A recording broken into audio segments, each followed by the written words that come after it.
예, 안녕하세요. 세뇌탈출입니다. 이 문재인 정부 586 집단의 권력의 폐악질이 이제 극에 달하게 돼서 사람들의 환멸이 심해지고 또 사람들의 반발이 커지고 있습니다. 또한 밖에서는 중국에 대한 미국의 그 포위, 압박, 자유화 이게 굉장히 심각하게 진행되고 있고 북한은 이제 언제 자빠져도 전혀 놀랍지 않은 그런 상황에 몰려 있습니다. 한마디로 이제 우리가 스스로를 조직화해서 힘을 길러야 될 그런 본격적인 시즌이 닥쳤습니다. 아쉬운 것은 우리가 이렇게 사상이나 철학이나 관점이나 세계관이 준비가 좀 덜 돼 있다는 겁니다. 이런 관계로 우리 내부에 앞으로 많은 혼란이 있을 거라고 생각이 듭니다. 특히 안타까운 것은 이 젊은 층이죠. 그러니까 20대, 30대, 40대. 저야 이제 나이가 들었으니까 40대 초반도 젊다고 표현합니다. 이 젊은 층이 좀 더 심오하고 좀 더 통찰력이 깊은 그런 담론과 컨텐츠를 스스로 개발해 갔으면 좋겠는데 그게 좀 많이 아쉽습니다. 오늘은 이런 심각한 일을 지금 우리 주위에서 펼쳐지고 있는 상황을 사례로 들어서 어떻게 반영되고 있는지 또 어떤 문제가 있는지 살펴보기로 하겠습니다. 무엇보다도 요새 이제 그 한일 또 한미 관계를 보면 이건 거의 강짜 부려서 삥 뜯는 자해공갈단 수준이에요. 일본에 대해서 이 문팔릭 집단이 해온 일을 보십시오. 우선 제일 먼저는 한일 협정을 위반했죠. 작년 10월에 대법원이라 불리는 폭도 집단이 협정 자체를 번복해서 강제징용 판결을 내렸고 거기에 대해서 올해 들어서는 일본이 계속해서 이거 조정위원회 열자 하는데 조정을 거부했고 또한 일본이 계속해서 이거 제3국 중재하자 근데 그것도 거부해 왔습니다. 이 거부를 하는 명분은 조국이 정확히 밝혔죠. 뭐라고 밝혔냐. 재판 주권 즉 사법 주권이 있기 때문에 사법부가 신성한 사법부가 그렇게 판단했기 때문에 그것은 협정의 효력 바깥이다. 이런 말도 안 되는 엉터리 소리를 내세워서 거부해 온 겁니다. 이건 조금 이따 살펴보기로 하고요. 두 번째는 이제 일본이 그 전략 물자가 북한으로 샜다. 그래서 우리가 직접 수출 관리하겠다. 이렇게 조치를 취한 것을 두고 이거를 경제 보복이라고 낙인을 찍어서 일본이 왜 우리 정당한 또 열심히 일해서 먹고 살고자 하는 대한민국에 대해서 보복을 취하냐 이래가지고 온 국민을 반일 히스테리 좀비로 만드는 그런 시도를 해왔습니다. 또한 이 일본의 이러한 경제 보복이 강제징용 판결을 엎으려고 하는 음모다. 이거는 일본의 한국에 대한 공격이다. 이렇게 이제 얘기를 하는 거죠. 자기들끼리 막 연결해서 주장하는 거예요. 네 번째는 마지막에 가서는 최근에 이제 지소미아 파기에서도 드러나듯이 안보를 인질 삼아서 일본과 미국에게 강짜를 부리고 있는 겁니다. 그 안보는 우리 자신의 안보인데 말이 안 되는 소리죠. 여기서 한 걸음 더 나가서 이제 반미 속셈을 드러내고 있습니다. 미국에 대해 미국이 공정한 중재자 역할을 하기는커녕 아베 편을 든다. 미국 정부의 부당한 개입을 규탄한다. 아니 미국들 어쩌라고. 지들이 탈퇴해 놓은 거를. 그럼 미국이 나서서 야 너희 그거 한국 대법원의 폭도 판결 받아들여. 이러란 소리예요 지금. 그거는 한일 간의 문제고 그거는 국제규범과 국제법에 의해서 밝혀져야 될 문제인데. 그럼 미국들은 나서서 야 그거 뭐 원자폭탄 만들고 사린가스 만드는 데 쓰이는 불화수소가 고순도 불화수소가 북한으로 샌 것 같은데 야 그거 눈 감아주고 그냥 가자 라고 일본한테 얘기하란 소리예요. 말이 안 되는 소리들을 해요 얘들이. 미국이 왜 중재 안 하냐라는 얘기인데 중재하거나 말거나 그건 미국 자유지.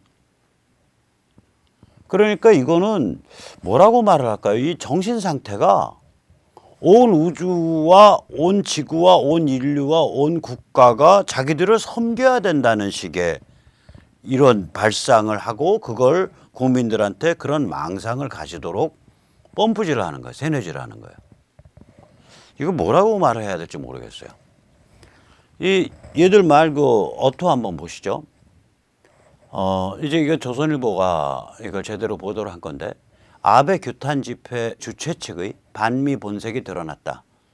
이제 그들이 주장하기를 이제 미국에 당당히 노라고 외치자. 이거 제대로 쓴 기사예요, 조선일보가.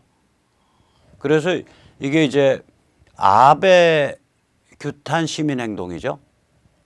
반일 뭐 시위 이끄는 한국진보연대 박서군 대표 이런 사람들이 뭐 여전히 얼굴 마담하는 그런 데인데 여기가 또 이렇게 사람들이나 단체가 그 조 후보 그 수호 무슨 시민연대인가 거기랑 또 겹쳐요. 그래가지고 이 두 개가 겹치니까 그 반일하고 조국이 수호가 그게 같은 거냐 이런 비판이 있으니까 또 우리는 단체가 다르다. 단체는 다르죠. 소속 단체와 사람들이 겹칠 뿐이지 단체는 다르죠. 그 나물이 그 밥이지 뭐. 이렇게 포장하면 이게 아베 규탄이고 저렇게 포장하면 저게 조국 그 옹호, 조국 수호를 위한 시민 모임이고. 뭐 어쨌거나 제주들이 좋아요. 근데 그건 또 저희들도 해요. 저희 이른바 우파, 이른바 보수도 여러 단체 만듭니다. 이렇게 포장하고 저렇게 포장해서.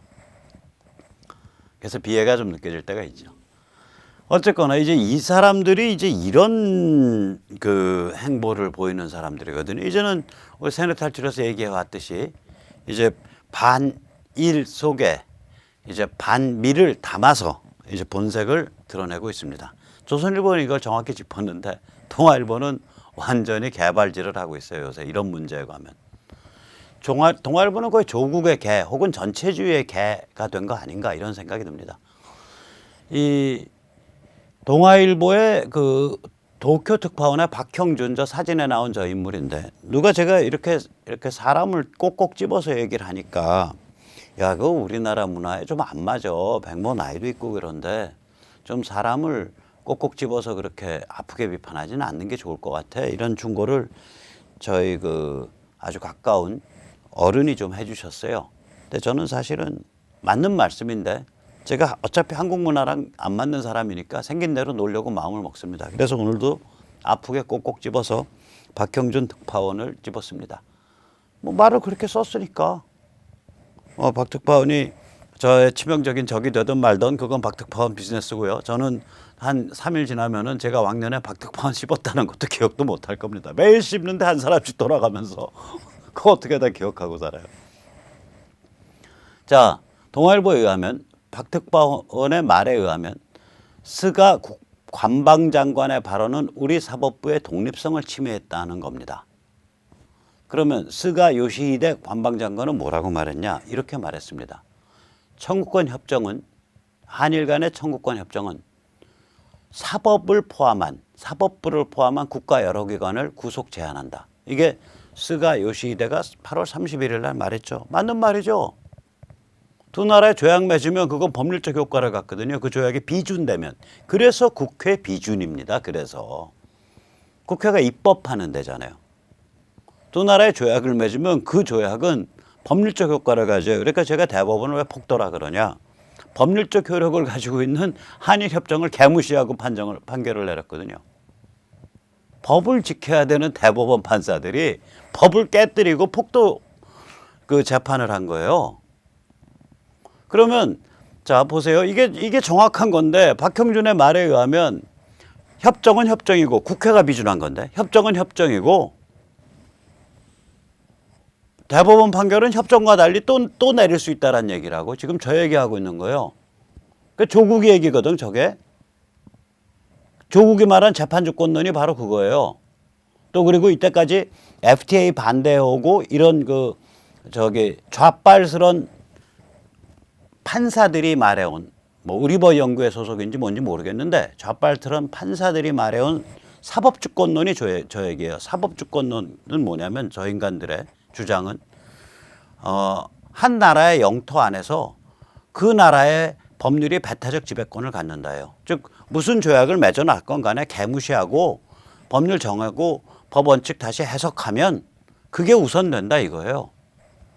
이게 중국 공산당 법 철학이거든요. 이게 그러니까 홍콩도 똑같잖아요. 홍콩에서 막 사람들 튀어나와서 크게 붙었는데 이제 홍콩에서 제가 오늘 자료는 안 준비했지만 몇 가지 이제 증상이 있어요.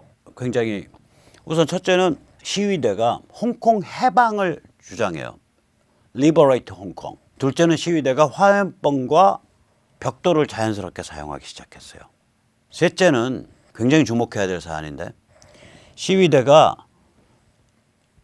중국을 중화나치 혹은 붉은 나치라고 부르기 시작했어요. 차이나치. 그래서 차이나치 깃발도 만들었어요. 새빨간 바탕에 가운데 큰 별 하나 받고 그 다음에 그 별 주위로 그 나치의 이렇게 꺾인 십자가 별 주위로 그렇게 배치하고 그걸 붉은 나치 깃발이라고. 그래서 영어로는 차이나치라고 지금 부르기 시작했거든요. 다시 말해서 홍콩 사람들이 이제 정확한 컨셉을 궁극적 컨셉에 도달한 거예요. 너희는 나치와 같은 전체주의 체제고 우리는 그것으로부터의 해방 독립을 원한다. 여기까지 도달한 겁니다. 이래서 이거는 홍콩은 이제 뿌리가 깊어진 거예요. 왜냐하면 이 정치 프로그램의 관점이 갈 때까지 간 거거든요. 저건. 그 궁극에 도달한 거란 말이에요. 자, 그래서 이제 국제사회가 야, 그 홍콩 너희 함부로 밟지 마. 그거 밟으면 세계가 다 뒤집힐 거야. 다 중국을 규탄하게 될 거야. 이런 메시지를 보내니까 중국이 태연하게 그렇게 말하잖아요. 웬 내정 간섭? 중국 영토 안에서 우리가 탱크로 10,000명을 밀어주기든 20,000명을 밀어주기든 중국 영토 안에서 심각 위기로인 100만 명을 교화소라 불리는 수용소에 가두든 말든 니들이 왜 간섭? 우리 영토 안에서는 우리 법률이 배타적 지배권을 갖는다. 인간 존엄성, 인류 보편의 자연법 이런 거 없다. 이게 중국 공산당식 그 법 철학이거든요. 그러면 동아일보 박형준은 중국 공산당 당교 지금 출신이냐 이거야 내가 묻는 건.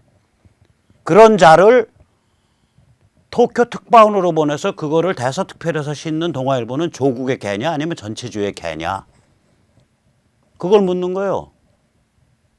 조선은 그래도 눈치가 빨라서 지금 방향이 많이 틀어졌다고.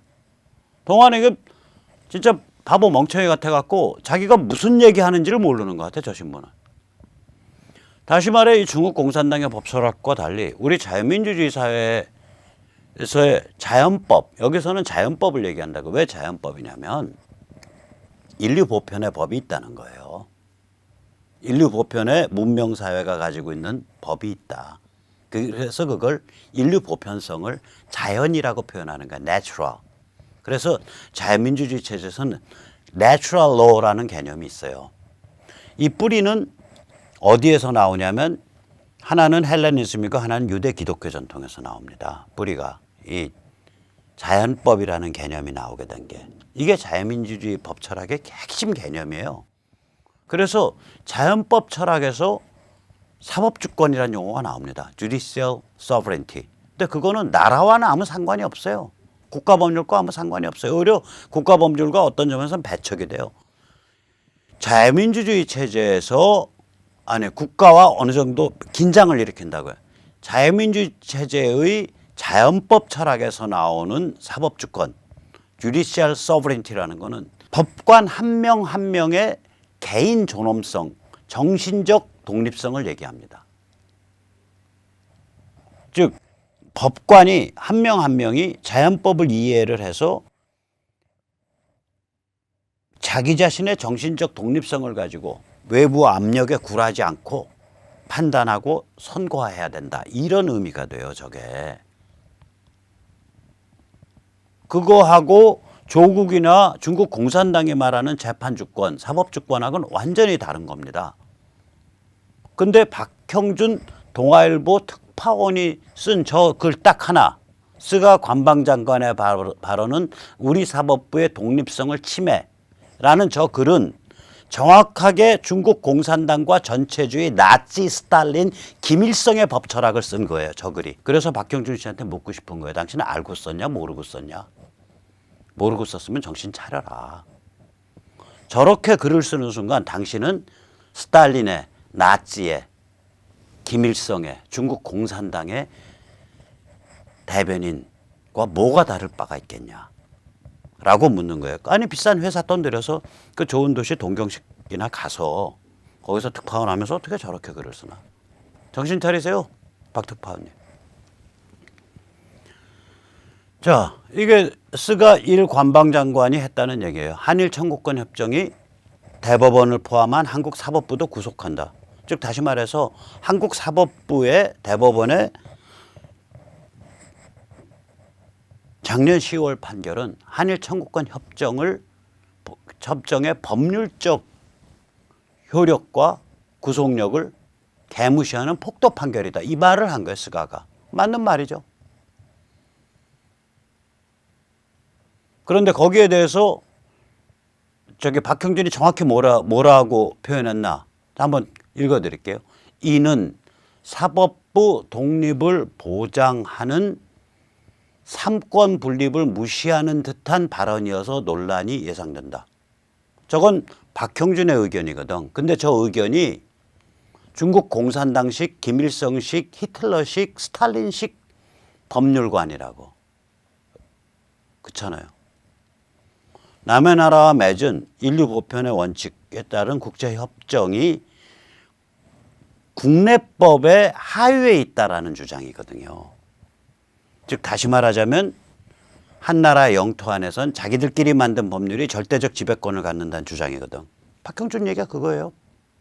이른바 우리 법 연구의 좌빨스런 법학자들, 좌빨스런 판사들이 주장해온 그들의 중국 공산당식 사법주권론을 박형준이라는 동아일보에서 잘 나간다는 동경특파원이 고스란히 반복하고 있는 거라고요. 둘 중에 하나죠. 중국 공산당 당교 출신과 다름없는 관점을 갖고 있든지 아니면 뇌가 상당히 작동을 안 하는 상태든지. 박형준 씨 정신 차리라고요. 이젠 이런 거 잘 안 넘어가요. 우리 이런 거 다 기억해서 다 박아놔.